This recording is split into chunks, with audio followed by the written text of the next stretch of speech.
Cantar ganador de la 15 edición de Camareta ye Dixo meu padre de Vero Rubio. Más que emocionada, Vero Rubio recibía el trofeo de manos de Algaire, los ganadores del año pasado.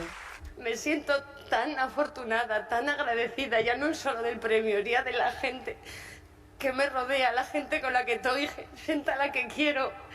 Muchas gracias, no me sale otra cosa. Dixo meu padre es una de sus primeras composiciones propias. Una canción, nos contaban camerinos, sanadora, en asturiano de Cangas del Narcea. Dixo meu padre es una canción que fala de aceptar, de aprender y de hacer el teu camín. Y cada uno que encuentre el su camín.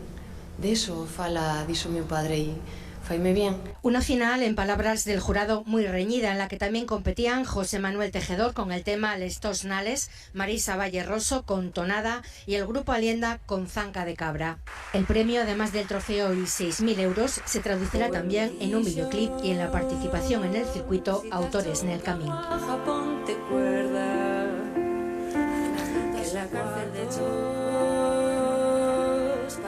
Con esta música, la de Dixo meu padre, llegamos a las 10 de la mañana.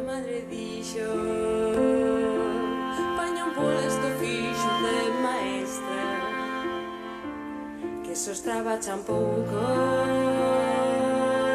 si trabajan.